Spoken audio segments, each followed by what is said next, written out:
sé que van a revisar la grabación. ¿Pudieron checar la dentro de su examen, de este examen de esta vez? ¿La retroalimentación se refiere? Ajá. ¿A la retroalimentación? Sí, a las preguntas correctas e incorrectas, respuestas correctas e No, incorrectas, eso. no, pues revisé y no lo vi. ¿Cuándo lo revisaste? Sí, sí está. Ya está. ¿Está? Ya está activado, ¿no? Ya está. Desde hace varios días está. ¿Sí o no, Calderón? No te oigo. Sí, sí, sí. Desde hace varios días está activado.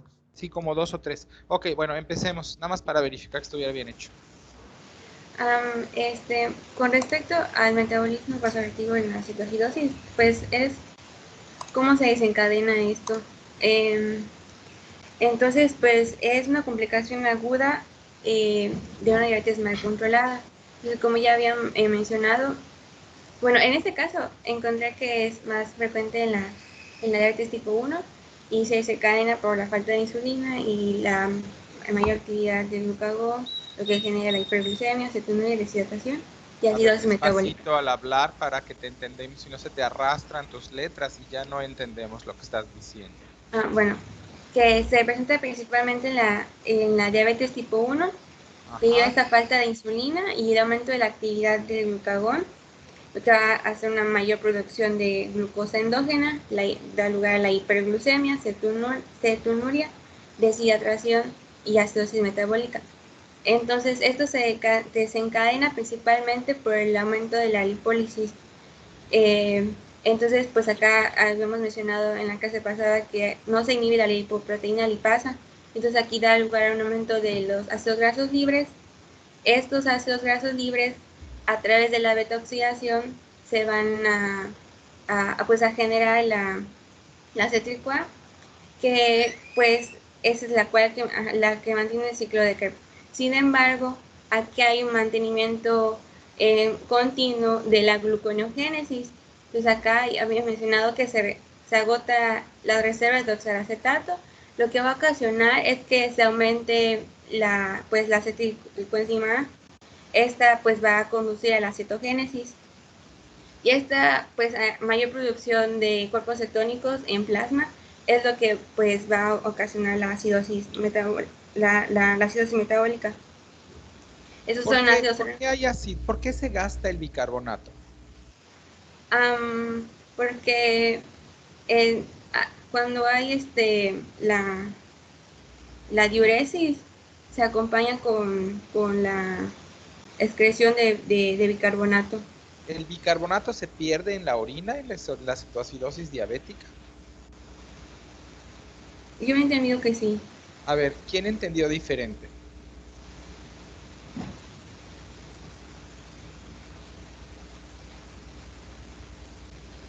¿Alguien más está? Yo creo que ahí hay bastante información como para que puedan contestar. ¿Por qué se usa el bicarbonato? Eso ya lo platicamos cuando hablamos de choque y de sepsis. ¿Por qué se consume el bicarbonato? A ver, Carla. Se usa para neutralizar a los ácidos fijos. Se usa para neutralizar los hidrogeniones, de hecho. Acuérdate que no neutralizas, técnicamente no neutralizas los ácidos, sino que técnicamente esta sustancia cuando entra en el agua, al agua o a un medio acuoso, se disocia en el hidrogenión y el anión correspondiente, se ioniza, ¿no? Y entonces tienes los hidrógenos libres. Estos hidrógenos libres son los que te podrían reaccionar con alguien más y son los que determinan, dado que la medición del pH es una medida de la concentración de hidrógenos, entonces el pH baja porque suben los hidrógenos disueltos en la solución. Entonces, ¿cómo lo dijiste? Perdón, ya me perdí, Carla. Dije que se usan para neutralizar a los ácidos fijos. Se usa el bicarbonato para neutralizar los hidrogeniones que derivan de la ionización de las sustancias que son catalogables como ácidos fijos, ¿no? Y entonces lo que hace el bicarbonato, y ya sabemos cómo lo hace además, porque entonces viene el ion bicarbonato y se une con el hidrógeno, que en su suma serían ácido carbónico, y entonces cuando llegan al pulmón, se fragmenta aquello en CO2 que se va al aire y agua, que esa es la manera de ponerle dos hidrógenos al oxígeno para neutralizar los hidrogeniones, ¿no? Entonces, eso es lo que se hace. Ahora, eso quiere decir que para que ciertamente la pérdida renal de bicarbonato también conduce a acidosis metabólica, pero en este caso eso no es lo que está pasando. ¿Por qué se consume entonces el bicarbonato si su labor principal es neutralizar los ácidos fijos, como me están diciendo? Puede uno hacer la matemática aquí. ¿Qué es lo que está pasando?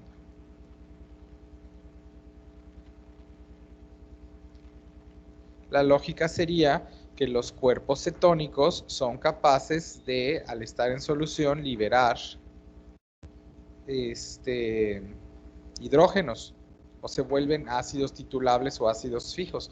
Y entonces necesitamos el bicarbonato porque tenemos un exceso de hidrógeno o un pH, o sea, un exceso de hidrógeno disponible. Entonces tienes que utilizar el bicarbonato para acomodar esos hidrogeniones que se encuentran en la sangre, de manera que vas a liberar CO2 y te vas a quedar con agua metabólica. Pero esto te va a llevar a un consumo gradual del bicarbonato. Por eso el paciente hace acidosis, o sea, el pH de la sangre baja porque los hidrógenos se siguen produciendo vía beta oxidación y acúmulo de cuerpos cetónicos y bueno, parte del bicarbonato va bajando porque se va consumiendo, se va liberando y los hidrógenos siguen acumulándose. Y esto hace que la concentración de hidrógenos en sangre aumente y por eso el pH baje. Y esto explica la clínica de su paciente de hiperventilación. Porque si estoy sintetizando CO2, acuérdense que todo consumo de bicarbonato obviamente lleva a síntesis de CO2. ¿Sí queda claro esto? ¿Sí o no? ¿Sí? ¿Sí? Todo, si yo consumo bicarbonato es porque estoy formando CO2-agua, ¿no? Entonces tengo que hiperventilar para deshacerme del CO2. Luego el pH ácido también es un estímulo indirecto al centro respiratorio.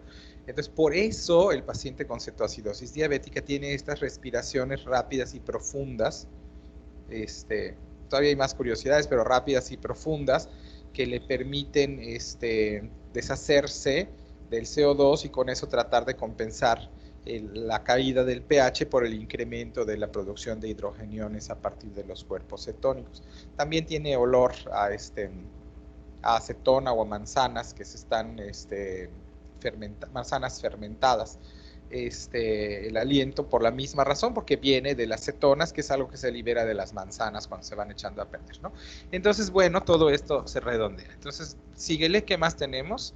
Baja el pH y entonces cuando se siguen produciendo los hidrogeniones y ya no hay bicarbonato para neutralizarlos, el paciente va a caer en acidosis metabólica.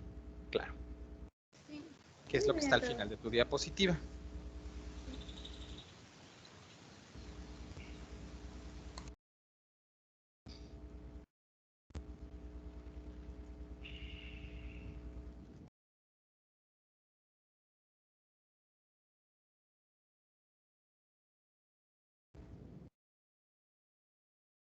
Doctor, Mari Carmen me dijo que le avisó que no tenía luz. ¿Perdón? No, que Mari Carmen me dijo que le avisó que no tenía luz. Ajá, que tenía problemas con la luz, es correcto. No me mandó su presentación. Ahorita no importa. A ella le toca metabolismo cerebral. Del metabolismo cerebral. ¿Cómo está el metabolismo cerebral en en cetoacidosis? Cualquiera, se supone que cualquiera de los 25 puede hablar de lo que sea. Pues, ¿cómo estaría? ¿Quién se quiere aventar al ruedo con eso?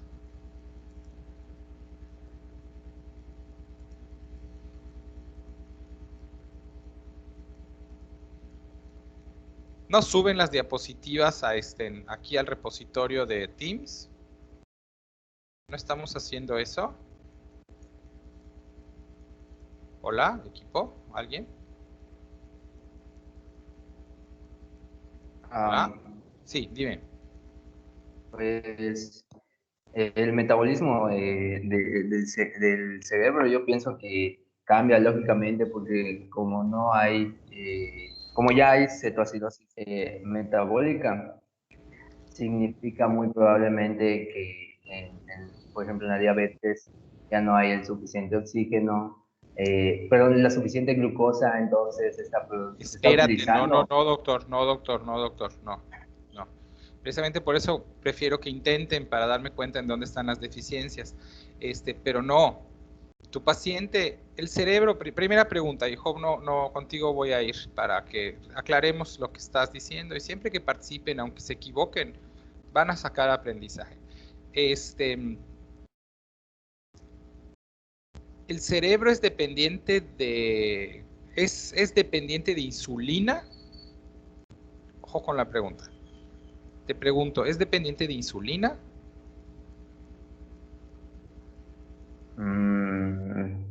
Se supone que actúa en la mayoría de los tejidos, pero creo que no. No, específicamente el cerebro no. ¿Qué habíamos dicho, no? Que el cerebro no es dependiente de insulina. Ah, no, no. Eso es ¿quién presentó esto? Eso lo debe haber presentado María Teresa del Toro, ¿no? O quizás Dara León también pudo haber dicho algo de esto. ¿Tengo razón, doctoras? Dara o María Teresa, ¿están ahí? El cerebro y los cerebros eran independientes de insulina. Sí dijimos algo de eso, ¿no? De que el cerebro no es dependiente de insulina para interiorizar la glucosa. Sí, sí, si no estoy mal, fue María Teresa la que lo mencionó en su posición. Sí, bueno, no importa quién lo mencionó, me importa si tienen el concepto fresco, porque finalmente se trata de que aunque una persona lo mencione, todos tengan el aprendizaje, de qué es a lo que estamos apostando.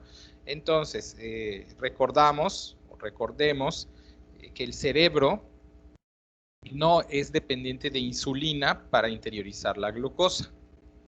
Los eritrocitos tampoco, por cierto, ¿no? Son dependientes de glucosa, eso es verdad, pero no necesitan a la insulina. Entonces, en cetoacidosis, Job, volvemos a preguntar, ¿esperarías que tu paciente se comporte el cerebro como hipoglucemia? En ese caso, debido a la insulina, pienso que ya no. O sea, que no, pero aún así, por la acidosis habría daño endotelial y a los vasos del cerebro, y aún así no sé si el metabolismo se afecte por eso mismo. Eso es diferente, pero aquí no es lo mismo que tú consideres que va a tener carencia energética total, ¿no? Sí. Porque estás dejando de ver ese elemento de, bueno, el cerebro no es dependiente de insulina, aunque sí es dependiente de glucosa. Y podrá no haber insulina, pero glucosa sí que hay, ¿no? En tu paciente con cetoacidosis diabética seguramente hay hiperglucemia. Y por cierto, en el de coma hiperosmolar también. Entonces, los efectos sobre el cerebro no son los derivados de falta de insulina propiamente dicha. El cerebro va a tener alteraciones funcionales por razones diferentes, que son las que tú estás apuntando. Si no es la comillas hipoglucemia tisular porque la glucosa no puede entrar porque la insulina no hay, entonces tiene que ser que si el cerebro tiene manifestaciones, se deriven de otra fuente. En el caso del estado hiperosmolar no cetósico, se van a presentar por la hiperosmolaridad, que ya habíamos dicho en la clase pasada, que eso hace que haya una discrepancia entre la osmolaridad y extracelular, lo cual para equilibrar eso implica que va a haber salida de agua y deshidrata las neuronas y por eso se van a poner feas, ¿no? Y en el caso de la cetoacidosis, que no tenemos un estado hiperosmolar, entonces si hay efectos neuronales, pues los tenemos que atribuir, o cerebrales, los tenemos que atribuir al pH ácido, pero no a la falta de glucosa, porque de hecho muchos órganos están sufriendo la falta de glucosa. De hecho, ahí está la grasa peleándose porque no siente la glucosa y está liberando ácidos grasos y todo eso. Pero el cerebro cool, ¿no? Excepto que cuando el pH baje, es entonces que el cerebro se va a dar cuenta o el cerebro va a dar las manifestaciones. Pero metabólicamente, entonces, ¿qué está haciendo el cerebro?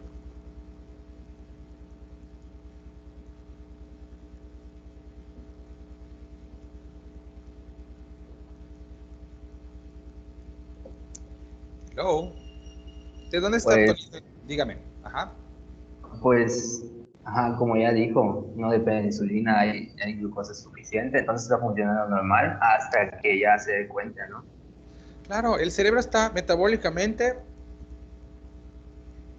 no importa porque usa glucosa y ahí está, y él sí la puede usar, ¿no? Entonces uno pensaría que metabólicamente el cerebro no cambia nada en cetoacidosis diabética, metabólicamente hablando, hasta que se consume el bicarbonato, se siguen formando los hidrógenos en el resto del cuerpo y eso le modifica el pH. Y ya habíamos dicho cuando hablamos del pH y la relevancia del pH y la estructura tridimensional de las proteínas y la relevancia de los aminoácidos polares sin carga y en qué consiste un puente de hidrógeno, cómo son importantes estos sitios activos de las proteínas de membrana para que pueda formarse el puente de hidrógeno que sirve para que se dé la comunicación intercelular. ¿Se acuerdan de todo esto, no? ¿Sí se acuerdan? Y que dijimos si los puentes de hidrógeno son los que permiten estos cambios de conformación de la proteína de membrana, y entonces cuando llega aquí el estímulo, hablamos por ejemplo de la insulina, no aplica para el cerebro, pero pensemos por ejemplo en la insulina, llega la insulina, se pega aquí a la proteína receptora en virtud de que existe un puente, la capacidad de que se formen puentes de hidrógeno, esto libera o cambia la conformación de la proteína transmembrana y hace que se libere una cascada de señales aquí que se traducen en la expresión del canal GLUT4 para que la glucosa pueda entrar. Eso sí se acuerdan, ¿no? Porque eso sí lo acabamos de ver. Esta interacción entre insulina y la proteína de membrana se da porque tienen la capacidad de encajar y formar puentes de hidrógeno, y esa formación de puentes de hidrógeno cambia esta proteína ligeramente y permite que se den los cambios en el interior de la proteína transmembrana. Pues así funciona con el neurotransmisor que quieran, ¿no? Por lo tanto, cambios en el pH modifican la concentración deseable de hidrógeno y modifican la capacidad de formar puentes de hidrógeno y descomponen tanto la comunicación intercelular como la actividad enzimática. Por eso es que el cerebro empieza a fallar. Por eso es que tienes manifestaciones derivadas de la acidosis metabólica hasta que tienes acidosis. Por eso los síntomas neurológicos en descompensación de diabetes son tardíos, porque el cerebro está tranqui, porque le está llegando la glucosa, porque a diferencia de casi todos los demás, él no necesita la insulina para que la glucosa le llegue. ¿Estamos claros? Sí, doctor. Sí, ok. Habrá que ver, lo pueden buscar ahorita, si los cuerpos cetónicos circulantes, de hecho se los voy a dejar de tarea, si los cuerpos cetónicos circulantes en exceso tienen o no tienen alguna actividad o algún efecto sobre las neuronas.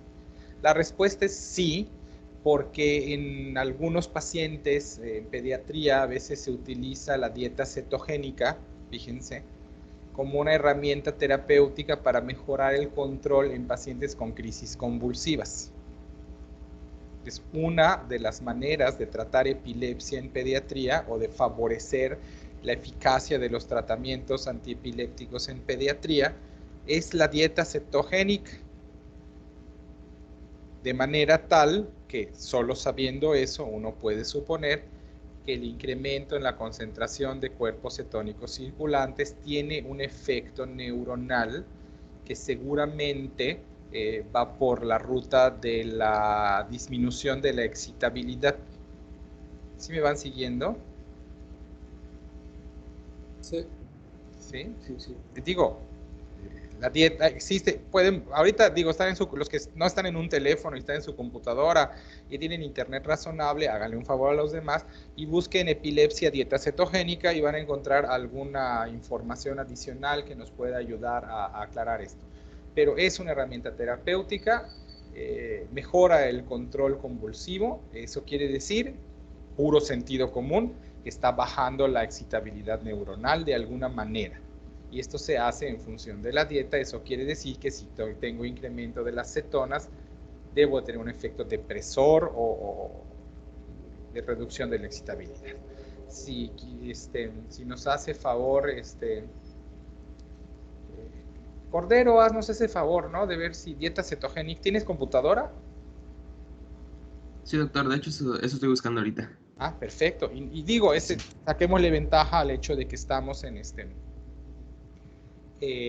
línea, para que cuando salgan estos datos alguien diga yo y empiecen a buscar para que nos compartan la información.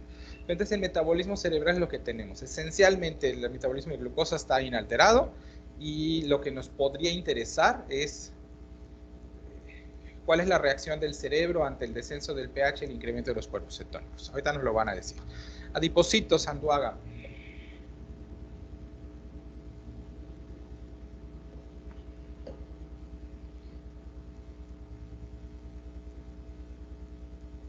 Anduaga. Voy. Es que no sé por qué no me aparece. Ah, ya está, ya está. A ver, vamos.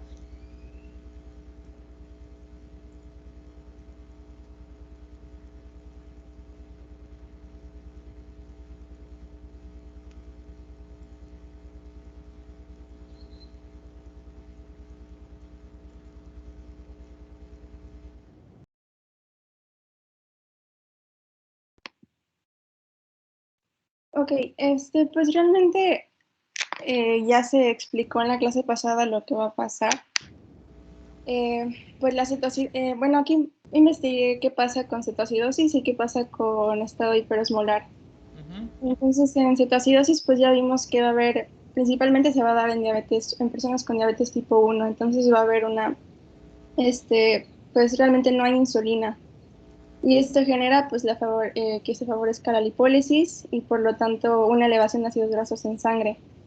Y pues esta elevación va a activar la beta oxidación, que pues como existe una producción muy alta de acetil-CoA, junto con la carencia de oxalacetato, pues se va a frenar el ciclo de Krebs y va a pues favorecerse más que nada los cuerpos cetónicos, que es lo que vemos en la ¿Esto imagen. no pasa en el estado hiperosmolar o sí pasa también en el estado hiperosmolar? No, encontré que en el estado hiperosmolar no había, se daba principalmente en personas con diabetes mellitus tipo 2, entonces había la cantidad suficiente de insulina para que no se diera la lipólisis excesiva y por lo tanto cetogénesis. Entonces mencionaba que O sí sea, podía pero darse. te pregunto, es importante porque esto, como tú dijiste al principio, ya lo vimos, pero entonces vamos a ir incrementando en el conocimiento. Sí. Ocurre lipólisis en una persona con diabetes tipo 2 descompensada. ¿Hay más lipólisis que en ti o no? Sí. Sí. ¿Hay el mismo grado de lipólisis en un estado hiperosmolar que en una cetoacidosis? No, hay No, menor.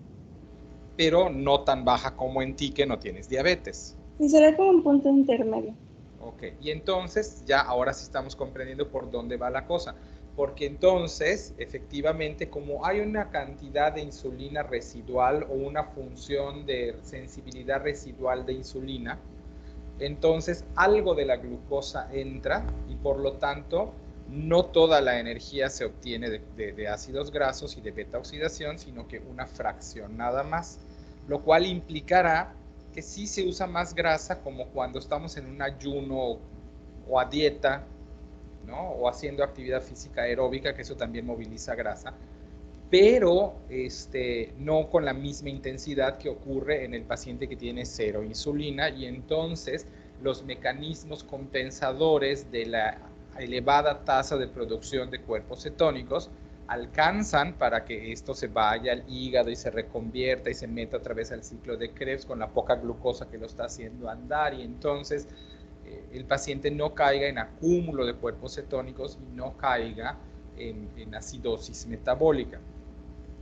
Pero efectivamente no es normal, hay una elevación, porque si yo no puedo usar 1000 miligramos de glucosa, porque tengo mi glucosa en 1000, ¿no? Que los hay, entonces estoy usando grasas. Es inescapable, tengo que estar usando grasas, ¿no? Pero efectivamente es un proceso más a largo plazo que permite un acúmulo gradual de la glucosa circulante, en donde el paciente no cae en hiperventilación porque no entra en acidosis, porque lo poco de glucosa que está moviendo le alcanza para echar a andar los mecanismos que compensan a los cuerpos cetónicos. Por lo tanto, yo no me voy a dar cuenta por hiperventilación y aliento a acetona y somnolencia, que mi paciente está con alteraciones metabólicas, porque las puede compensar. ¿Tiene sentido lo que estoy diciendo? Sí, ok. Por eso le da tiempo a la glucosa de subir a 600, 700, 900, ¿no? Como cuando el glucómetro te pone high, ¿no? Está muy alto. Así marca cuando ya sale de su rango, que es como 600. Dicen, bueno, sin que el paciente caiga en cetoacidosis. Entonces los síntomas van a aparecer hasta que el incremento de osmolaridad tenga un efecto neuronal, que no es metabólico, sino que es osmolar, deshidratación neuronal, y entonces ocurren las manifestaciones clínicas por estado hiperosmolar no cetóxico. ¿Algo más? No, doctor, Bueno, eso era, lo tuyo era el adipocito, ¿no? sí. ¿Qué hace el adipocito? Libera grasa siempre, a veces mucho y a veces más todavía. Ok, Aranda, ¿qué está haciendo el hígado para resolver estos problemas? ¿Ya encontraste algo, Cordero? Sí, yo encontré un artículo, nada más lo estoy terminando de leer para comprenderlo un poco mejor. Ah, qué bueno que artículos y no tu primera respuesta que se te atraviese. A ver, Aranda.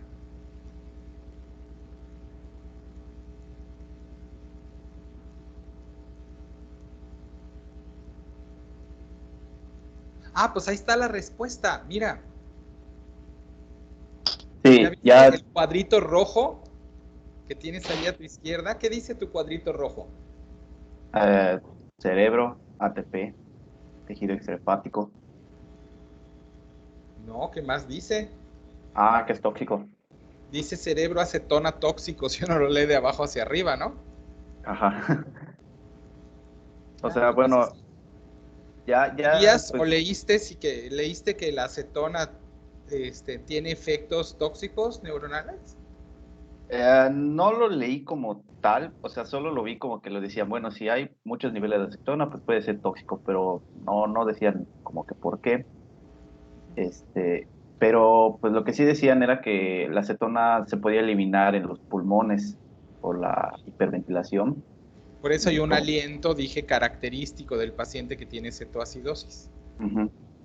Y pues ya todo lo demás ya lo habían dicho, ¿no? Que pues hay exceso de lipólisis, mucho acetílico A que se desvía para formar los cuerpos cetónicos, A ver, que es básicamente lo que hace la... permíteme un momentito, Sí, permíteme. sí.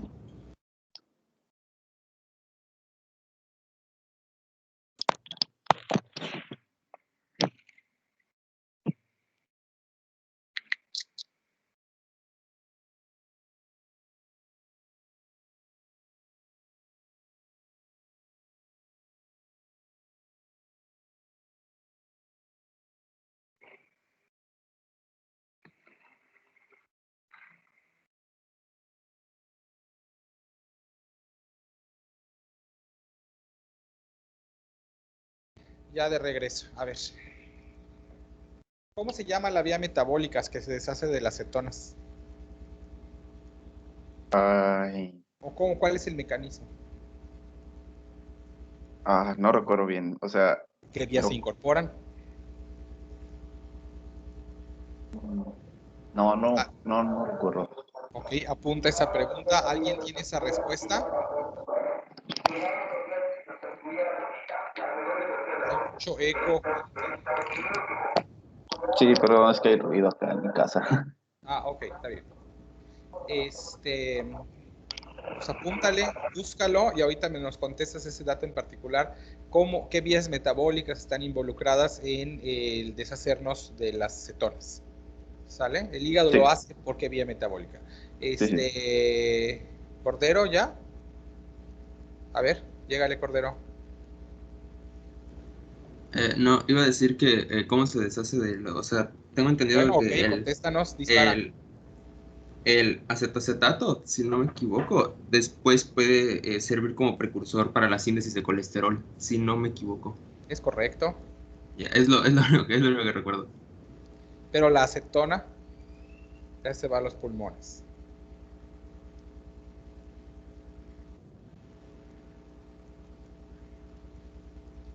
Ok, ahorita nos van a... ¿Y lo otro, ya terminaste el artículo? Cordero. Sí, tiene que ver un poco con el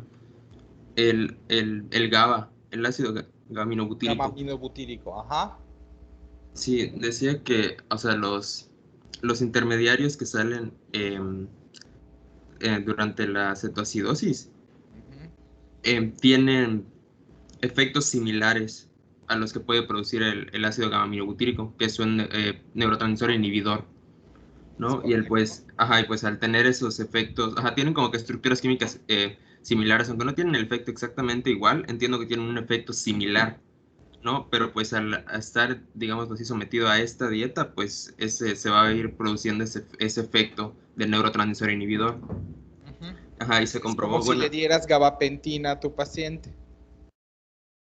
Y en el artículo que leí dice que se comprobó como que en un estudio que cuando se da esta dieta, el umbral para que se puedan generar los potenciales de acción aumenta debido a esto, a esta como que acción similar al ácido gamma-aminobutírico que pues inhibe más o menos la neurotransmisión. Y eso es lo que mejora el control de las crisis convulsivas. Justo eso. Por eso se utiliza esa dieta como terapéutica, lo cual por otra parte ya habíamos dicho en una clase anterior, que es lo que explica por qué la gente que hace dieta cetogénica, sobre todo al principio, tiene sueño, se siente cansada y tiene sueño, porque tiene una actividad inhibitoria, si hace bien la dieta, por cierto, ¿no? Porque tiene una actividad inhibitoria de la actividad cerebral en función de que los cuerpos cetónicos tienen una actividad símil al ácido gamma-aminobutírico. Ok. Pues en lo que nos contesta Aranda,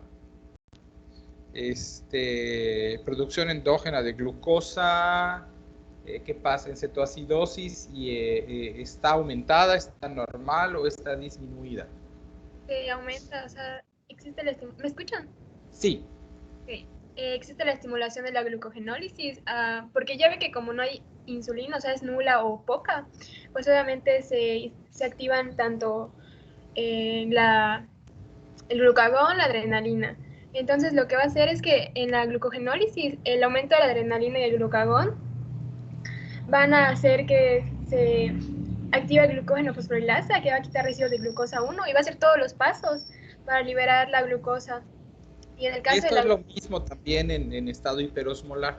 En realidad la diferencia entre el estado hiperosmolar, yo creo que ya quedó claro desde el principio, la diferencia entre el estado hiperosmolar no cetósico y la cetoacidosis estriba en la velocidad a la que ocurre el cambio y la intensidad de la deficiencia de insulina, lo cual te va a llevar, en el caso de que sea total o casi total, a cetoacidosis preferentemente, y cuando es parcial, entonces te va a llevar a estado hiperosmolar, en función de cuál es la función residual de insulina, mediada sea por la concentración de insulina o por la sensibilidad de las células o la actividad del receptor de insulina, ¿no?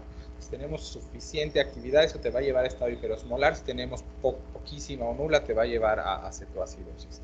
Pero los efectos sobre estas circunstancias fisiológicas, como por ejemplo producción endógena de glucosa, es la misma. Lo mismo le pasa al estado hiperosmolar, porque lo mismo le pasa a la cetoacidosis diabética, porque de hecho la fisiopatología es hasta cierto punto compartida y no es una cuestión de mecanismo, es una cuestión de intensidad. Sí, se estimula la glucogenólisis y la gluconeogénesis, es correcto. Bueno, vamos a ir temprano. Ayala, ¿qué pasó? ¿Algo más? Pues es que como lo mío es muy bioquímico, iba a decir que en la gluconeogénesis, pues al haber exceso de glucagón, se inactiva la fosforofructoquinasa 2 y al inactivarse, pues esta no va a activar a la fructosa 6-fosfato y la fructosa 6-fosfato es la que va a activar a la fosfofructasa 1, que es la de la glucólisis. Entonces al no activarse, pues no va a haber glucólisis y se va a pasar a la gluconeogénesis. Y es por eso que existe, y se va al estado de glucemia. A ver otra vez. O sea, me perdí.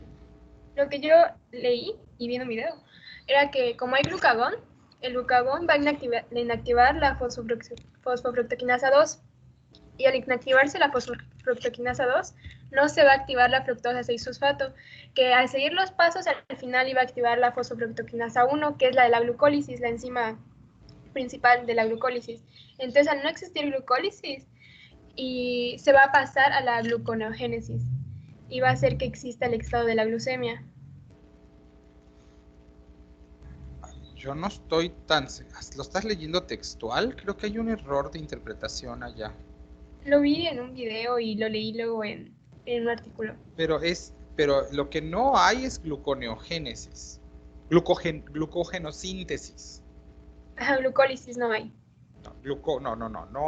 Pero no hay glucogenosíntesis tampoco. No hay glucólisis. ¿Por qué no hay glucólisis? Es que ahí nos estamos perdiendo. ¿Por qué no hay glucólisis en realidad? Porque el glucagón va a inactivar no, doctora. ¿Dónde ocurre la glucólisis? O sea, sí, pero permíteme. ¿Dónde ocurre la glucólisis? No me acuerdo, de mitocondria. No, esas son cosas que ya platicamos antes. ¿Dónde ocurre la glucólisis, gente? En el citoplasma celular. En el citoplasma, dijimos. La única vía metabólica citoplasmática, y por eso es la única que puede hacer el eritrocito, es la glucólisis, porque esa ocurre en el citoplasma. Todo lo demás es intramitocondrial, excepto la glucólisis anaeróbica, porque se llama anaeróbica, porque no es dependiente de oxígeno, porque empieza y termina en el citoplasma, no ocupa la mitocondria. Otra vez, los eritrocitos no tienen mitocondrias, pero no les importa, porque pueden obtener la energía que necesitan vía glucolítica. Ahora, para que yo pueda hacer glucólisis en el citoplasma, ¿qué necesito?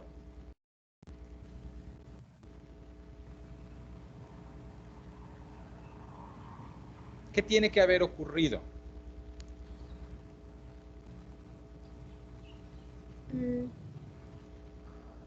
La internalización de la glucosa. Claro, tiene que haber entrado la glucosa al citoplasma, porque si la glucosa no ha entrado al citoplasma, pues no hay manera de hacerle la glucólisis anaeróbica, que es una vía intracitoplasmática o intracelular.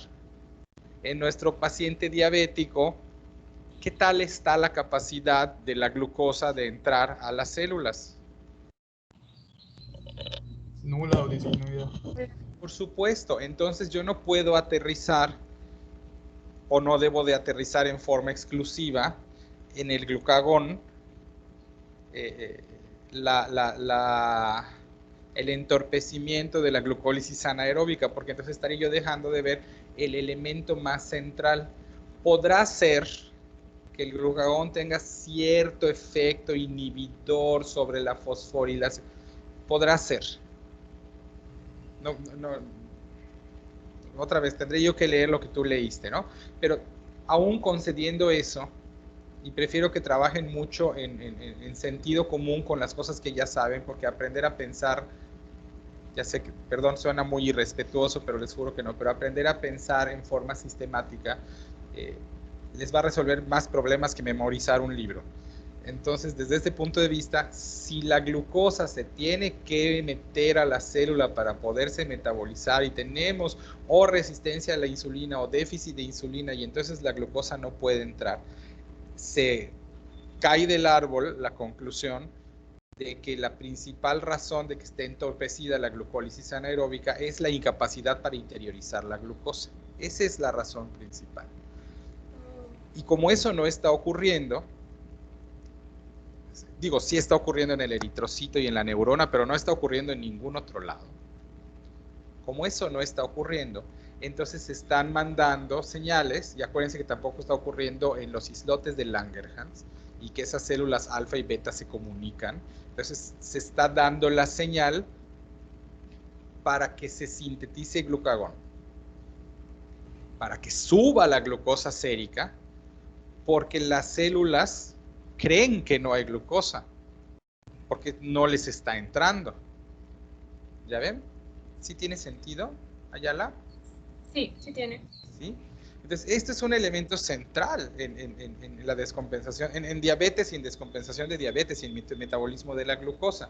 Acuérdense, otra vez, lo que me interesa no es,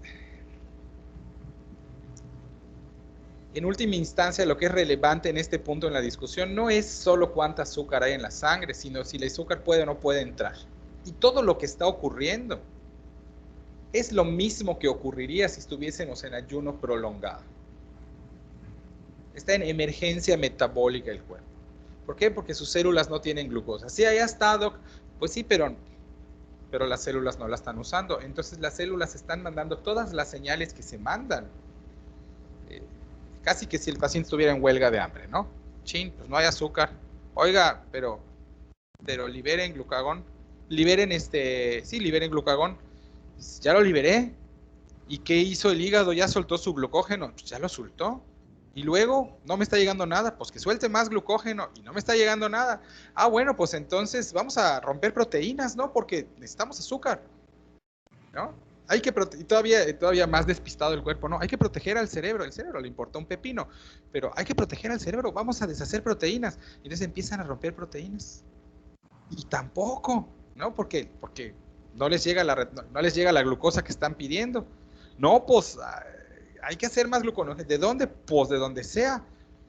Y eso es lo que está. Y mientras, ¿de dónde sacamos gasolina? Pues échate tantita grasa y la vas desbaratando, ¿no? Oye, pero se me van a juntar los cuerpos cetónicos, va a bajar el pH. Pues no le hace, necesitamos energía. Eso es lo que está pasando. ¿Ves? Y sucede que se libera glucagón porque esa es una hormona cuya efecto metabólico neto es que se tenga glucosa disponible. Y todo eso funcionaría perfectamente. Te funcionó a ti a las 4 de la mañana, que ya estabas en ayuno prolongado, ¿no? A las 6, ¿ya desayunaste, Ayala? No. No, pero estás en tu casa. Pero no he bajado. ¿Eh? No he bajado. Ay, por Dios, imagínate. Qué horror. No, bueno, si creen que la vida de estudiante de medicina es dura, espérense a... Yo me paré a las 6 de la mañana. Y sí desayuné. Bueno. Entonces sigues, imagínate tú estás ahorita, ¿qué estás haciendo tú? Vamos como este tema ya está muy masticado, vamos a hablar un poquito más de fisiología. ¿Qué estás haciendo tú? ¿Cómo está tu glucagón? O sea, estoy en ayuno, por así decirlo, ¿no? Pues por súper así decirlo, ¿hace cuántas horas que comiste por última vez? La verdad comí como a la 1 o algo así. 1 de la madrugada porque tienes cambiado tu Sí. ciclo circadiano. No importa, tienes 10, 11 horas de ayuno. 11 horas de ayuno. ¿De dónde está sacando usted glucosa para que su cerebro funcione? Pues como mi tema de ayer, las 24 horas disponibles son todo disponible glucógeno, ¿no? Por 24 horas. Por eso entonces estás desbaratando glucógeno. ¿Cómo es que se dio la señal o cuál fue la señal que se le dio al hígado para que desbarate glucógeno? Porque ya no tenía glucosa disponible. Pero ¿cuál es la señal? Porque hipoglucemia no hiciste. Es decir, no convulsionaste porque te bajó el azúcar a 14, ¿no? ¿Cuál es la señal metabólica? Está en tu diapositiva, mija. El aumento del glucagón. Claro, eso es lo que está pasando contigo ahorita. Como tu glucosa ya no está en 100 y sí, ya estás en periodo postabsortivo 4 cruces y hace rato que tu pobre intestino no absorbe nada. Entonces, pues ya empieza la glucosa de 95 a 90, 86, a 81, a 78, a 75. Entonces, cuando empieza a bajar por ahí de 70, el páncreas, las células alfa, el páncreas dicen, ah, caray, esto ya está muy bajo, ¿no? ¿Qué haremos? Chin, esta dama no ha comido, el intestino no me ha mandado incretinas, no me ha avisado que ahí viene el tsunami de azúcar, ¿no? El azúcar no está viniendo por ningún lado, híjole, y eso ya está bajando a niveles peligrosos, ¿qué haremos? Sí, pues lánzate glucagón, ¿no? Para que le avisen al hígado que libere su glucógeno, para que le digan a la grasita que necesitamos fuentes alternas de energía, porque azúcar se nos está acabando, ¿no es cierto? Sí. Y de una vez ve movilizando proteínas que no nos sean tan útiles para que de ahí saquemos aminoácidos glucogénicos, porque acuérdate que todos los demás con grasa lo hacemos, pero el cerebro es bien mañoso y ese azúcar nos va a pedir. ¿No eso es lo que está pasando? Sí. Ahora, cetoacidosis y en estado hiperosmolar, es decir, cuando hay un estado metabólico en donde hay una incapacidad para que la glucosa entre a las células, porque hay resistencia o deficiencia de insulina. Cierra tu micro, se están martillando y luego lo vuelves a abrir. En esas circunstancias,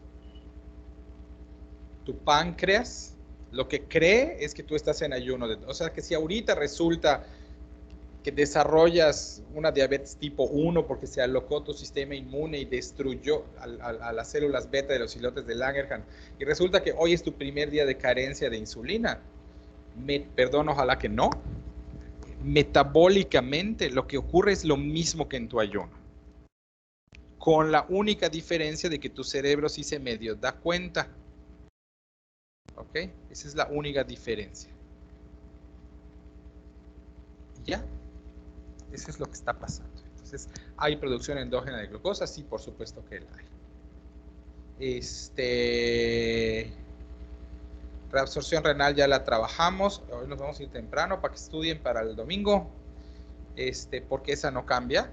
Ya habíamos dicho que era 180, que en estados de hiperglucemia crónica, eso llega como hasta 210, 215, que se reabsorbe todo lo que se puede, que el resto se tira, que si tenemos una glucosa arriba de 200, 210, entonces el resto de la glucosa no reabsorbible se queda en la orina y entonces eso osmóticamente jala agua y por eso tu paciente tiene poliuria con glucosuria. Y pues bueno, siempre que hay glucosa elevada habrá elevación. Doctor. Diga. Ajá, solo tenía una duda. Leí igual, o sea, en ese caso de la cetoacidosis, hay excreción urinaria de sodio, ¿no? Porque pues estás jalando líquidos, ¿no? De la sangre. Pero en el caso del potasio, como hay cetoacidosis, entonces se intercambia los hidrogeniones por el potasio, y los hidrogeniones entran a las células, y el potasio sale y habrá hiperpotasemia, ¿no? No necesariamente hiperpotasemia, pero tienes razón. Esto que tú estás reconociendo va a ser importante para algo que podrías enfrentar más adelante. Efectivamente va a haber más potasio disponible.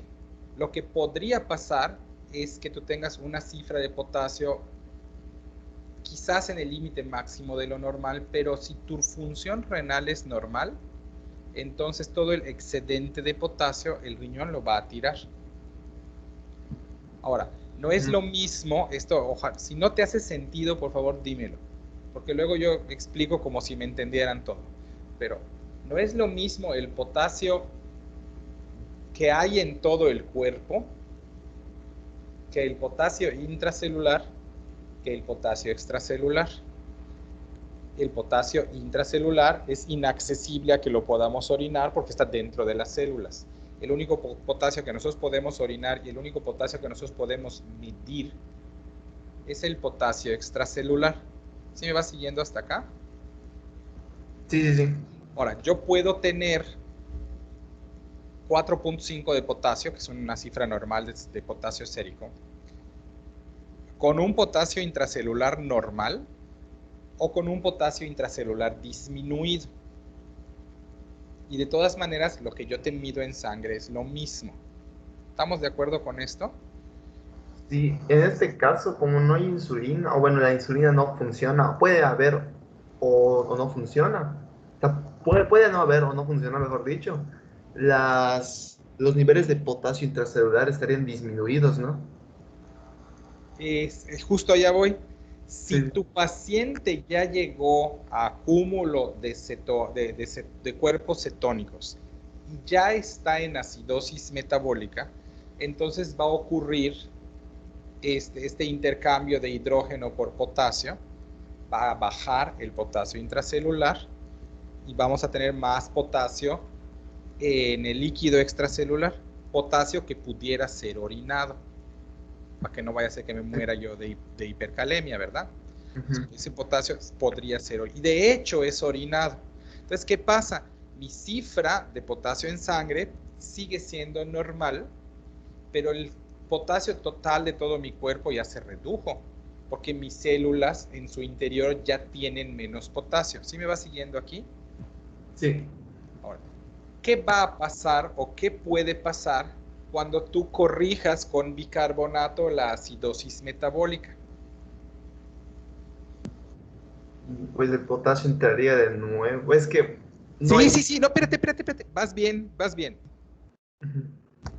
Dicen las amigas de mi esposa que son unas vándalas, que cuando que cuando tus papás te hacen una pregunta, solamente contestes lo que te preguntaron y nunca contestes de más, porque cuando contestas de más, normalmente te tropiezas con tus palabras. Esto decían cuando estábamos de 20 años, ¿no? Sí. Entonces, trata de no contestar de más, porque entonces te tropiezas con tus palabras. Me das carnita para que yo te mate. No te conviene. Vámonos pasito a paso. Además, todos los demás, si alguien no está entendiendo, me tiene que interrumpir. Si no, yo supongo que me están entendiendo y que soy un hacha voladora explicando.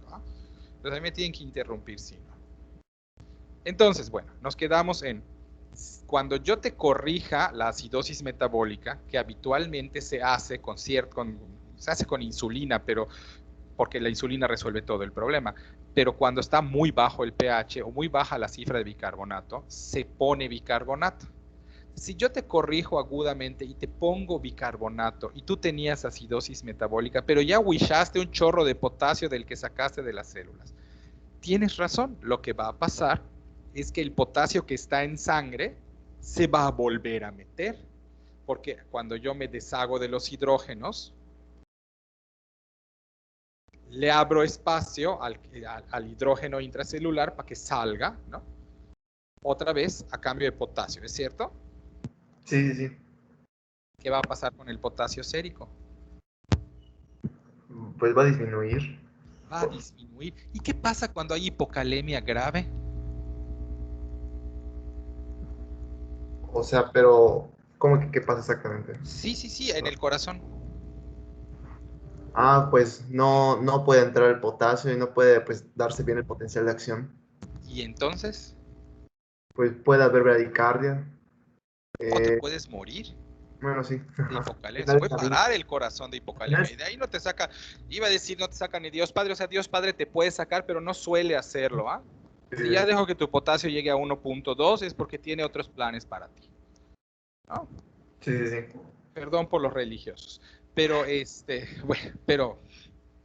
¿Y esto se puede potenciar por el daño renal, por la hipoperfusión renal? Igual, ¿no? No, si hay hipoperfusión renal, entonces no va a pasar nada, porque no se orina el potasio.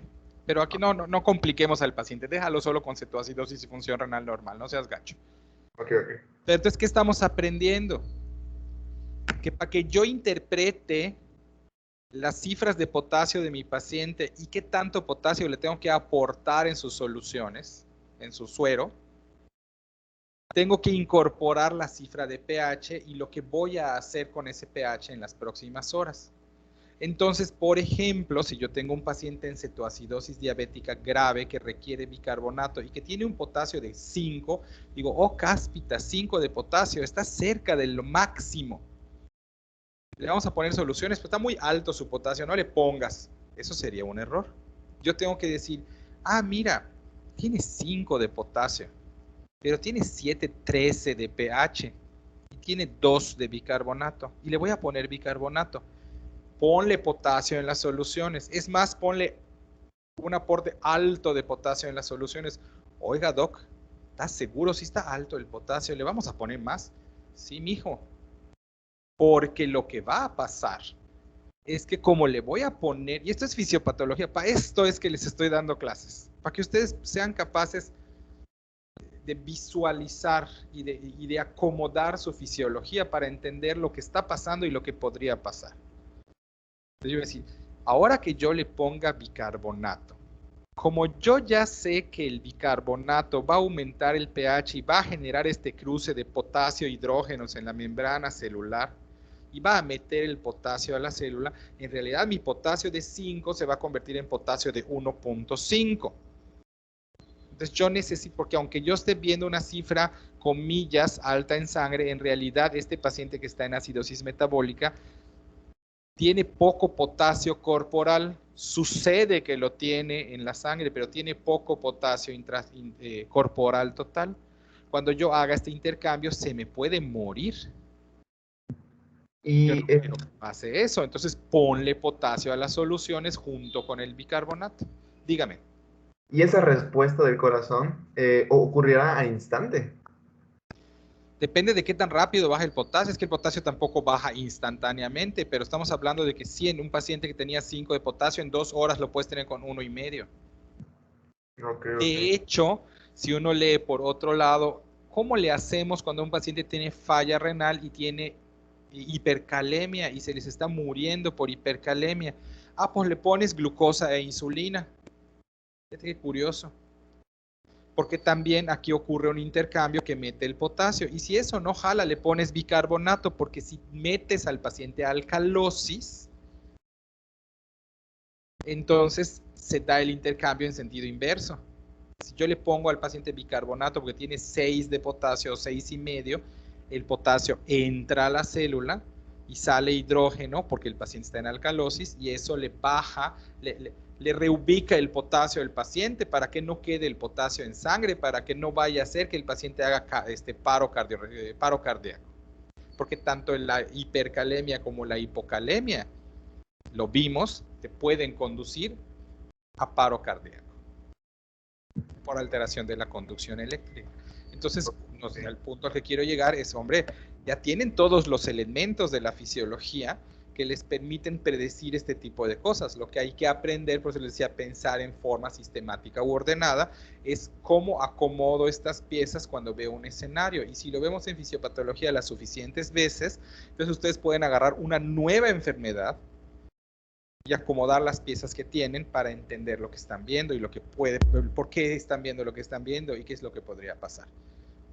Y velo, ya salió, ya puedes entender, sí, hombre, con manzanitas, pasito a paso, escalón por escalón, pero ya diste la respuesta correcta de qué le va a pasar al potasio y por qué y cómo vamos a hacer, qué vamos a tener en cuenta y cómo vamos a poner el aporte de potasio en las soluciones en el paciente que le estamos pasando bicarbonato y por qué no es lo mismo tener 4 de potasio con pH de 7,15 que con pH de 7,40 que con pH de 7,55, ¿no? Y cómo eso cambia la interpretación del resultado. Hay que ver el contexto completo y no solo la cifra, sino en quién, en qué condiciones, con qué entorno, con qué otros valores concurrentes o que interactúan. Ok. ¿Qué más? Gracias, Contigo ya está. Gracias. Pero sí, la verdad es que hoy estuvo bonita la explicación, creo. ¿Hay algo de minuto a minuto, Cordero? Me parece que no, pero dime. No, o sea, tal cual no hay. En realidad lo que se puede dar es cuando hay más que nada falla en el mecanismo renal para eliminar glucosa. O bueno, algo así Eso no encontré. pasa en cetoacidosis, ¿no? O sea, encontré algo, o sea, que decía que porque en la cetoacidosis se producen náuseas y vómitos, puede haber disminución tanto de ingesta de agua como de agua y puede disminuir el flujo sanguíneo renal y ahí es donde se puede ver afectada la capacidad que tiene el riñón de La eliminar misma glucosa. poliuria también puede contraer o reducir el espacio intravascular y redundar al fin del camino en deshidratación y en disminución de la perfusión renal. Esto es verdad. Sí, y decía que pues por eso se puede ver afectada o sea, la eliminación de la glucosa por el riñón y puede haber una hiperglucemia muy elevada. Ahora pregunta por 2 millonésimas de punto extra. ¿Por qué Ok. vomita el paciente? Yo entiendo que es uno de los mecanismos para contrarrestar la acidosis, ¿no? Pues como el contenido del estómago es ácido, pues es uno de lo que el cuerpo busca pues para eliminar todo ese contenido ácido, ¿no? Y por eso es que vomita. Y esto ya lo habíamos dicho antes. No, creo que se los dije a los de quinto en otra cosa. Pero la acidemia estimula al centro del vómito en el área postrema y desencadena el vómito, que efectivamente como un mecanismo de eliminación de hidrogeniones a nivel gástrico para reducir la carga de hidrógenos y mejorar o corregir el pH. De hecho, en gastroenteritis con deshidratación, esto es un elemento. La gastroenteritis con deshidratación desencadena acidosis metabólica, el paciente hace vómitos porque se deshidrató y cuando tú hidratas al paciente con mucha frecuencia se corrigen los vómitos porque corriges la acidosis, que es el estímulo central que está desencadenando el vómito en primer lugar. Qué curioso, ¿no? Sí. Sí, claro. ¿Algo adicional de tejidos glucosa dependientes del toro? Del Toro no me contesta desde la mañana. No entró a No, las no está clases. tampoco. Creo que hay un Sí, problema de electricidad allá. Pero tampoco hay nada. Ya bien, ya mencionamos cerebro y eritrocitos son los que son glucosa dependientes y habíamos dicho, esos no tienen sí. bronca.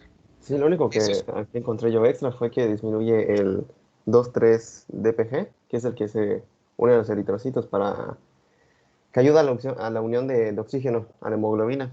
ajá. Entonces, en una situación de cetoacidosis, como se disminuye también la cantidad de fosfato, se disminuye la cantidad de este compuesto. Y por lo tanto, el eritrocito eh, bueno, la hemoglobina tiene más afín por el oxígeno, entonces no se libera a los tejidos y que podría generar hipoxia. Y fue lo único así como Hipoxia que extra tisular. que hable con ella. Pero ya en etapas finales de cetoacidosis, ¿no? Sí. Ok, entonces, en sentido, a grandes rasgos, pues no pasa gran cosa. A grandes rasgos en cetoacidosis, ¿no? Este.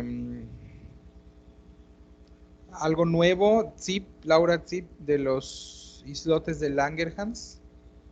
No, doctor. Hombre, entonces en un día podríamos ver diabetes, ¿qué cosa? Estoy viendo qué más podríamos tener aquí, ¿no? Hablemos entonces de angiopatía. ¿Está Carla? Sí, ahí está. Hoy sí estás, Carla. Hablemos de Sí, doctor. angiopatía. Dispara todo lo que nos has podido matar. Ok, ¿empiezo desde el principio o solo me habían dicho que faltaba Empieza desde el macroangiopatía, ¿no? principio. A ver qué tienes. Ok, ahorita lo proyecto.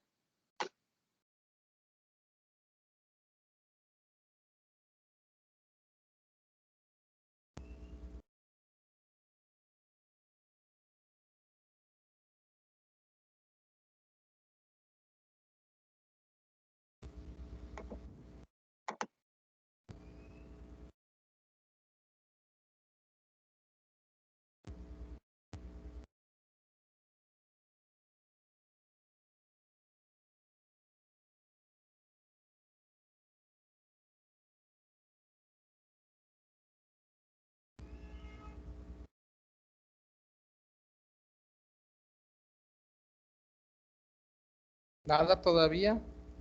Carla.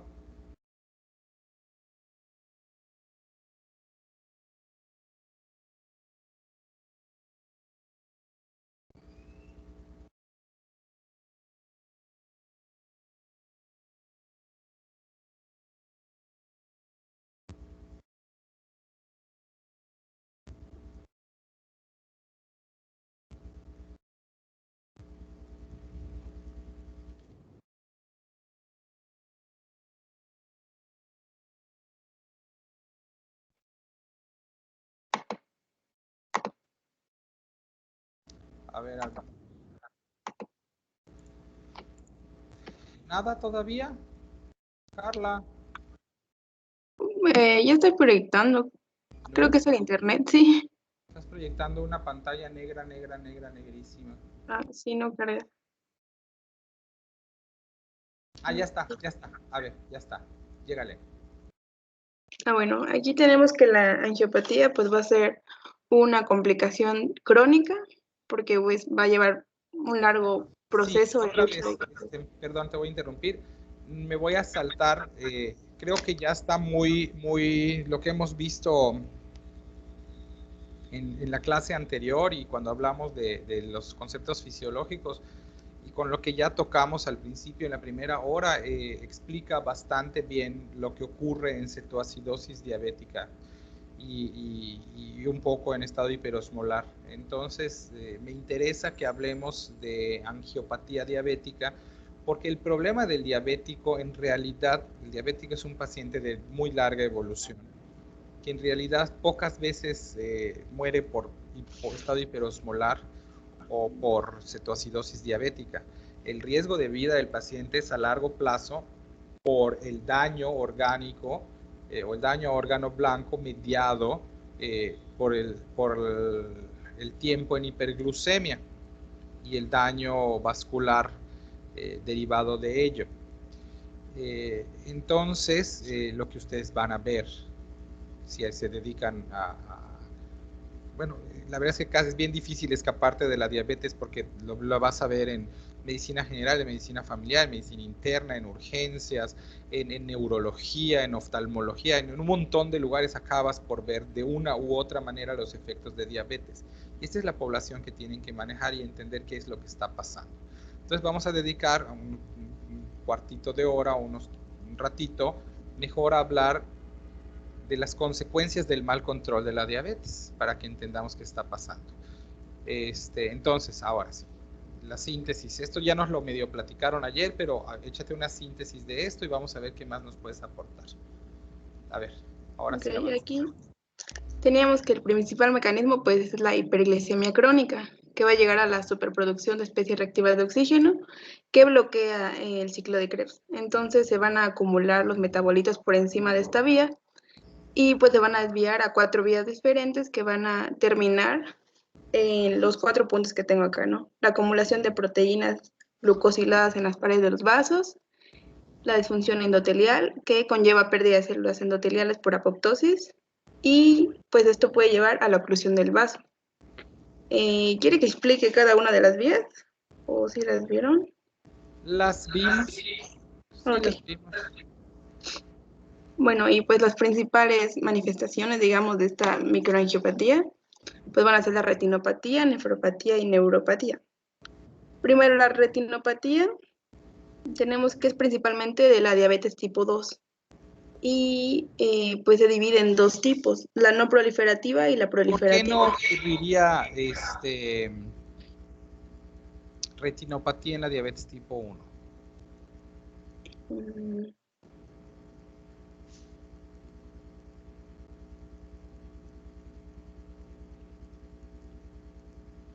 Estoy segura. Me llama la atención la forma en la que lo estás diciendo, porque pienso que quizás hay un error de interpretación de lo que realmente está ocurriendo en tu paciente. Les voy a decir por qué. Porque no importa si tu paciente tiene diabetes tipo 1 o tipo 2, el problema de activación de la vía de los polioles y de la síntesis, o sea, de que se forme sorbitol y tengas activa la vía del poliol y el daño que genera el sorbitol, o la vía de exosamina, o la vía de proteincinasa, todas estas se activan independientemente de cómo llegaste al problema de la hiperglucemia, se activan. No importa si es por déficit de insulina de causa autoinmune, o si es por déficit de insulina por fatiga de los islotes de Langerhans, o es por incapacidad de la insulina para hacer lo que tiene que hacer porque hay resistencia periférica a la insulina. La consecuencia es la misma. Si la glucosa está en exceso, como no se puede quedar así, se va a transformar. Y estas transformaciones de la glucosa ocurren por alguna de estas 4 vías. La hiperglucemia crónica, otra vez, no distingue la causa, va a generar esto. Entonces, no importa si tu diabetes es tipo 1 o es tipo 2, tu paciente va a desarrollar retinopatía porque los mecanismos que llevan a la retinopatía son los mismos. Lo que tú puedes encontrar es que la mayoría de los pacientes con retinopatía diabética tienen diabetes tipo 2. Eso sí puede ser, ¿no? Porque, número 1, la diabetes tipo 2 es muchísimo más común que la diabetes tipo 1. Y número 2, el paciente con diabetes tipo 2 tiene más probabilidades de estar mal controlado que el paciente con diabetes tipo 1. Porque, ¿cuál es la única manera de controlar a un paciente que no produce insulina? Cualquiera del salón, ¿eh? Administrando insulina exógena. Administrando insulina. Y si no le ponemos insulina suficiente o no se la pone, porque aquí no es suficiente, tú le calculas la dosis y hay 2 opciones, o se la pone o no, pero no se va a poner solo la mitad, o se la pone o no. Si el paciente no se pone la insulina, ¿qué le va a pasar?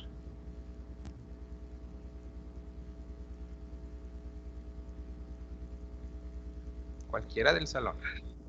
Pues desencadena todo esto, no por la hiperglicemia crónica, porque sus células no van a... No. ¿Qué le va a pasar al paciente que no se pone su insulina?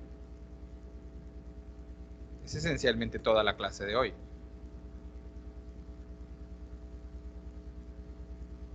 ¿Cuánto tiempo podrá pasar su paciente sin ponerse la insulina?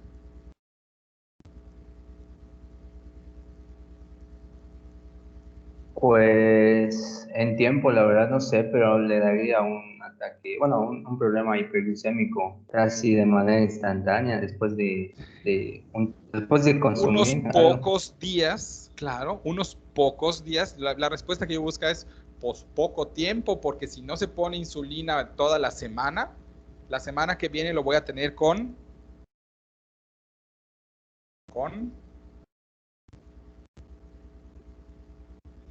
chavos, es toda la clase de hoy con cetoacidosis. Pues con cetoacidosis, porque como no tiene insulina y no se la está poniendo, entonces no hay nada de acceso de la glucosa, entonces tiene que usar únicamente la grasa, y entonces esto es un cambio abrupto que tiene efecto agudo. Entonces aquello no le da para tener 3 años de hiperglucemia, no, este va a ser cetoacidosis. Y entonces tu paciente diabético tipo 1 tiene 2 opciones. Se pone la insulina o se muere de cetoacidosis. ¿Ya ves el punto? Entonces tendría que ser muy mañoso de que se la pone solo cuando se siente medio mal y se la pone 2 días sí y 3 no y otra vez 3 días sí y hoy no, y entonces para que el paciente llegue a este estado de hiperglucemia sostenida que al cabo de los años te lleva a la retinopatía diabética. Y como el paciente tipo 1 es dependiente de insulina y no tiene función beta, islotes beta residual, entonces es más difícil que acabe por desarrollar retinopatía, pero no es imposible. ¿Ok? En cambio, el diabético tipo 2 cosecha 10 años de angiopatía antes de enterarse siquiera que es diabético. ¿no? Entonces ahí están los matices de lo que tú leíste. No es que la retinopatía no pueda ocurrir en el diabético tipo 1, es que las características clínicas y el entorno bioquímico del paciente dificultan la serie de fenómenos y el tiempo de exposición a hiperglucemia que te conduce a la retinopatía. Lo dificultan, pero no lo impiden. Sí tenemos clara la diferencia, ¿verdad? Sí. Ok. Sigamos con lo demás. Ok, pues en la retinopatía primero tendríamos una de forma no proliferativa donde van a haber aneurismas, que va a hacer que se debiliten las paredes de los vasos. Esto puede ser también debido a la pérdida de los pericitos que normalmente rodean los capilares. Van a haber hemorragias intrarretinianas en caso de que se rompan los microaneurismas y también exudados duros debido a la salida de células de la sangre hacia el intersticio y moléculas de grasa. Luego puede llegar a la etapa proliferativa donde primero es por isquemia, ¿no? La isquemia va ante una oclusión de capilares va a desencadenar la proliferación de nuevos vasos. Y pues estos vasos anormales pues van a complicar las cosas, ¿no? En lugar de ayudar, pues puede ser que debido a que son muy rígidos o sus paredes son anormales, pues puede llevar al desprendimiento de la retina. Luego la nefropatía es por la proliferación de células epiteliales y mesangiales que llevan a la esclerosis glomerular. Va a haber un engrosamiento de la membrana basal de los capilares glomerulares que puede llegar a obliterar los vasos. Además, las células mesangiales que dijimos van a proliferar pueden invadir estos capilares, igual obstruyendo el flujo sanguíneo a los glomérulos. Va a haber hiperfiltración debido a la vasodilatación compensatoria de las arteriolas y pues por eso como manifestación pues va a haber albuminuria.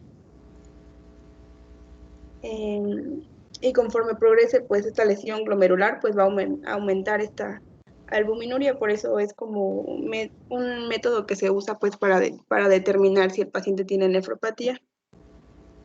Y en la neuropatía,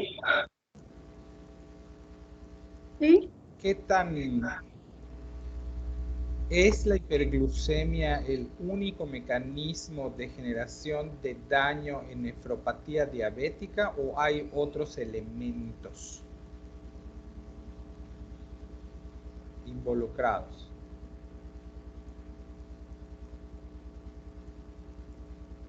Te lo pregunto porque si el mecanismo es el tiempo en el cual cursas con hiperglucemia, entonces si el riesgo de retinopatía es menor, por todo lo que ya hablamos, pues técnicamente el riesgo de nefropatía diabética y de neuropatía diabética también es menor. ¿Esto es así? ¿O en el riñón o en la neurona o en los nervios periféricos hay otros mecanismos asociados que hacen que el daño renal o neuronal sea igual de probable en la diabetes tipo 1 que en la tipo 2? Te pregunto. Pues la nefropatía se podría ver acelerada en caso de que el paciente presente también hipertensión arterial. No sé si a eso iba.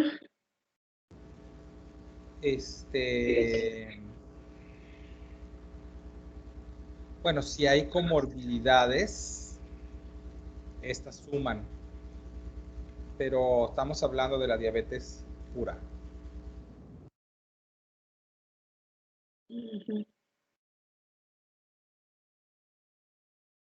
Pues sí, hasta lo que encontré, pues únicamente marcan a la hiperglucemia como el causante principal de... Entonces, otra vez aplica lo mismo que hablamos para retinopatía, aplica en la neuropatía, en la nefropatía diabética, ¿no? Los diabéticos tipo 1 en realidad son más lábiles a las complicaciones agudas. Acaban por tener las crónicas, pero por otras formas o vías. Acaban de tener las crónicas al cabo del tiempo si están pobremente controlados, pero si la dosis de insulina está bien,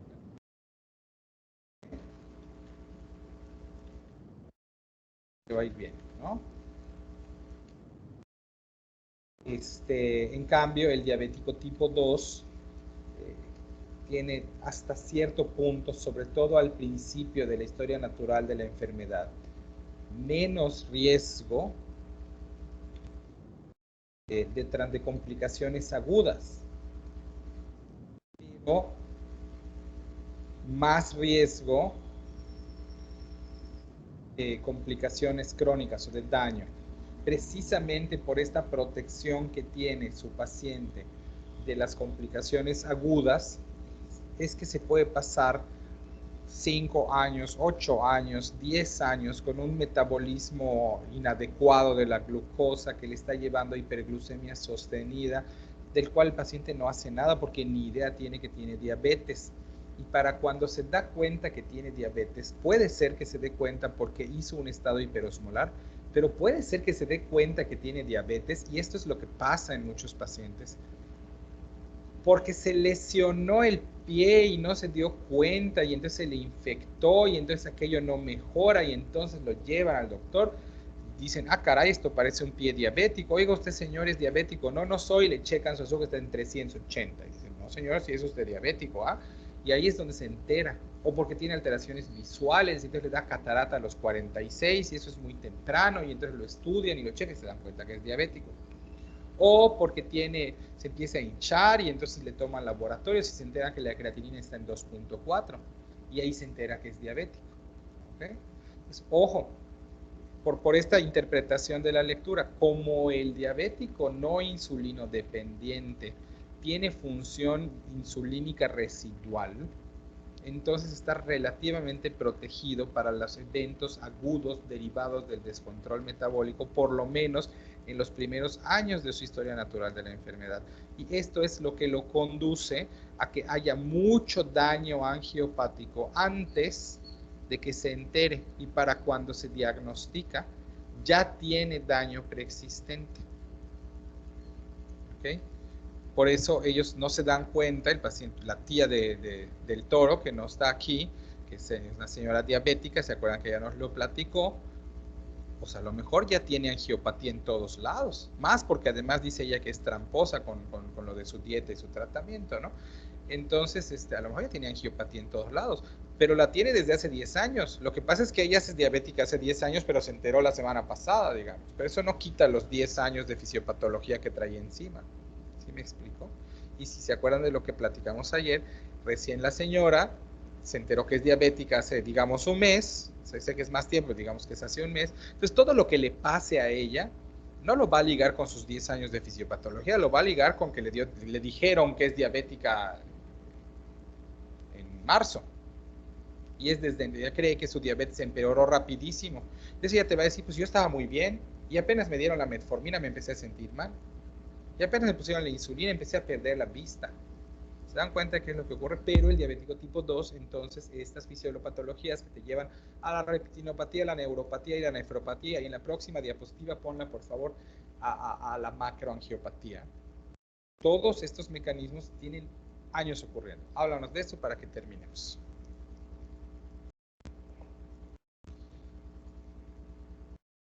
Ok, la macroangiopatía entonces va a ser la principal causa de muerte en diabetes tipo 2, por lo que ya mencionó.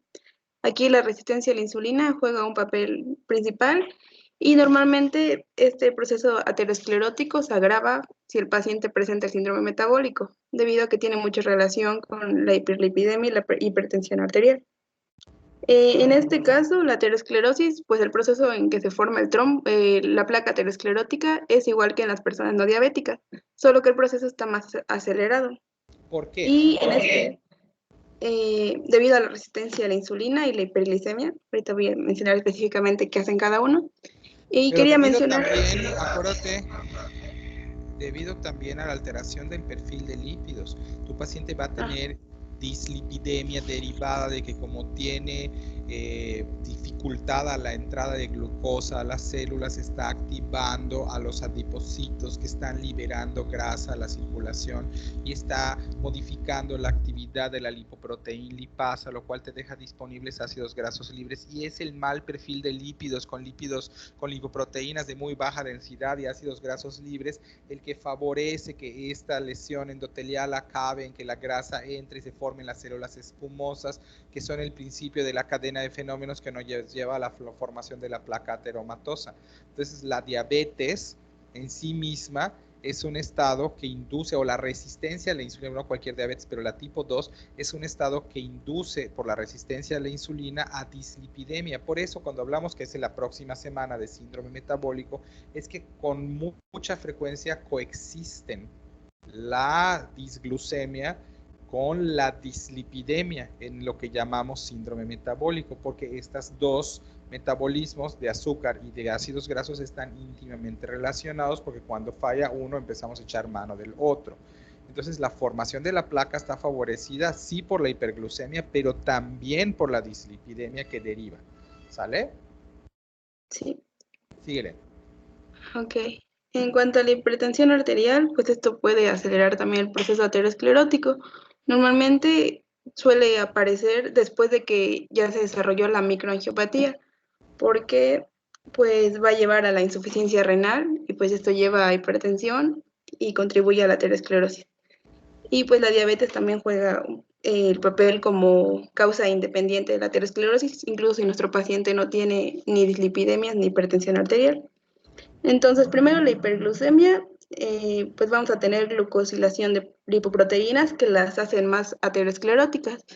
Esto quiere decir que aterogénicas, que las hace como que más, les da más predisposición a adherirse al endotelio y a contribuir a la formación de la placa. Pues va a haber depósito de proteínas glucadas y activación del estado procoagulante debido a la disfunción endotelial que va a haber ante la microangiopatía ya mencionada.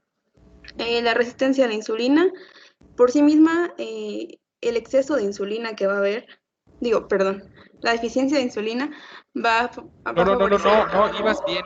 ¿Sí?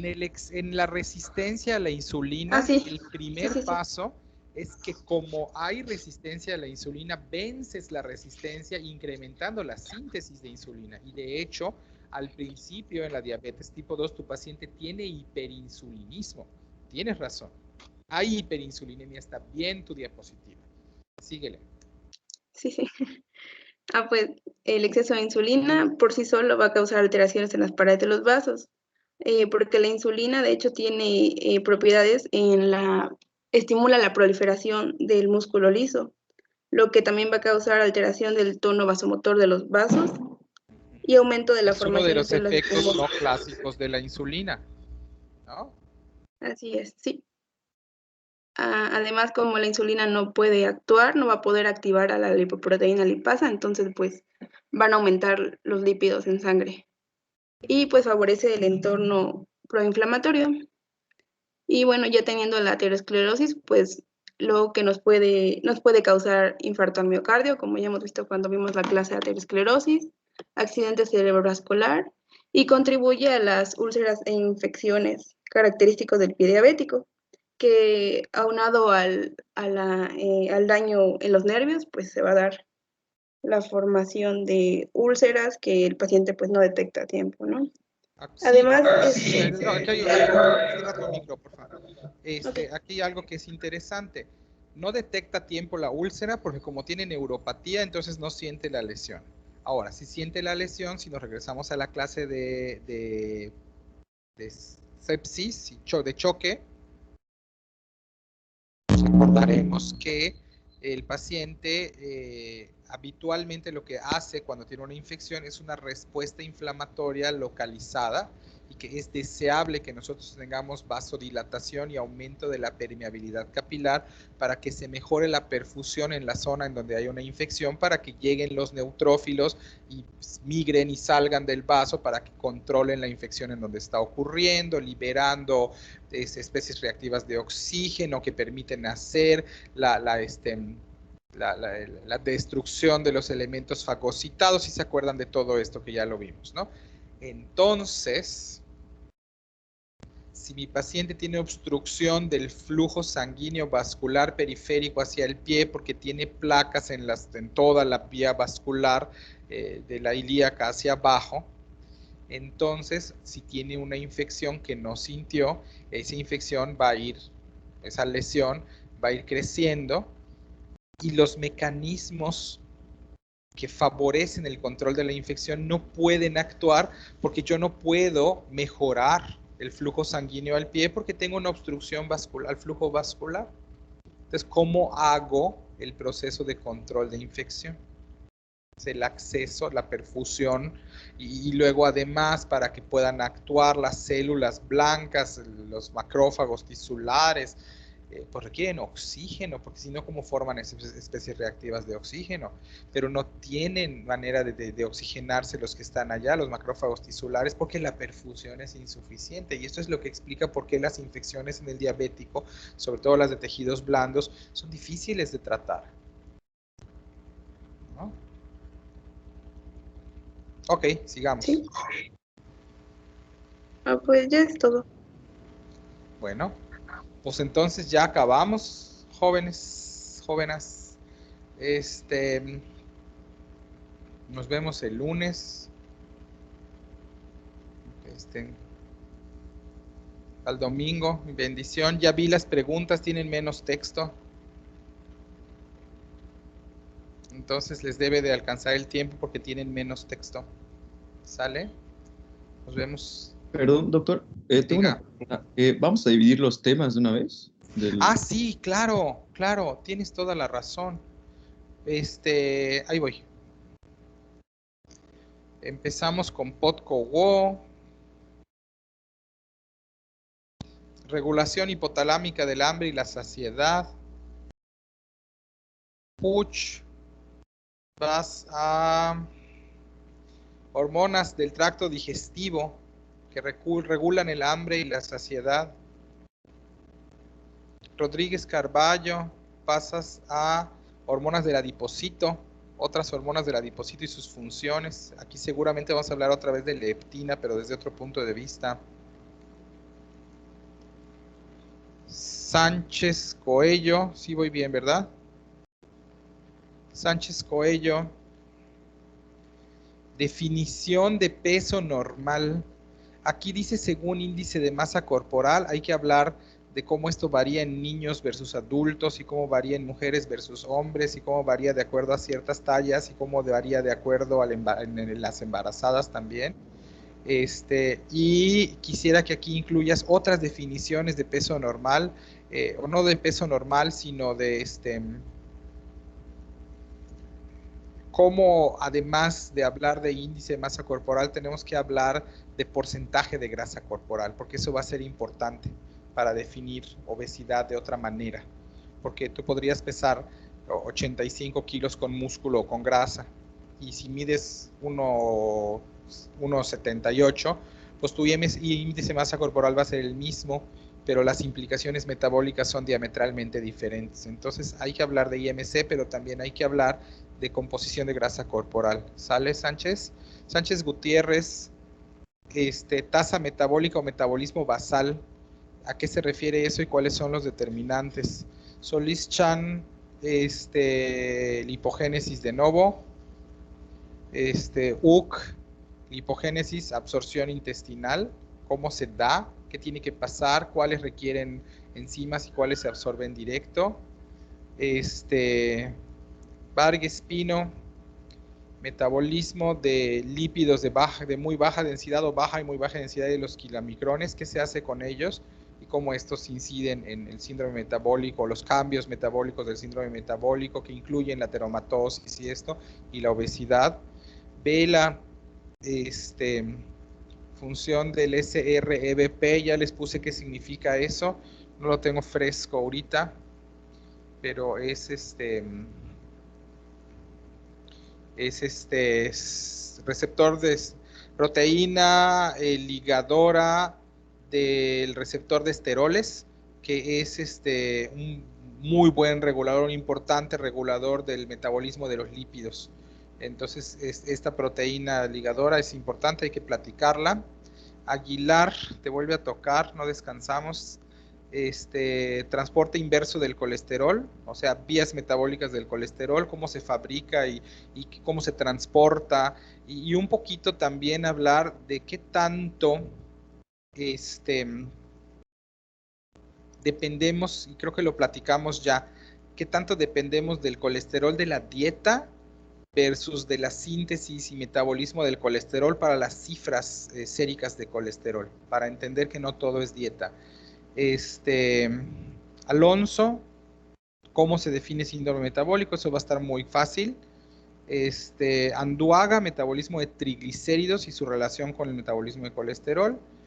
Y Aranda, un tema interesante que es microbiota intestinal y cómo las bacterias del intestino modifican la homeostasis energética y cómo inciden en las señales que se van mandando. Ya vimos algo de eso, o sea, vimos del intestino y saciedad, de las hormonas del intestino y saciedad, pero cómo la flora o microbiota intestinal incide en las señales que salen del intestino para regular el metabolismo. Entonces, esto es súper interesante porque también el desarrollo y el sostenimiento de la obesidad tiene que ver con qué bacterias tienes el intestino. No solo con lo que el intestino hace o deja de hacer, sino con qué bacterias tienes en el intestino. Y el cambio en la composición de la microbiota intestinal también incide en el peso corporal. Entonces, todo esto. Y vamos a llegar hasta Aranda. Nos vemos. Suerte, la van a necesitar.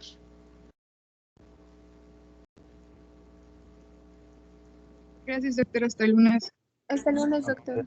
Doctor. Gracias, doctor.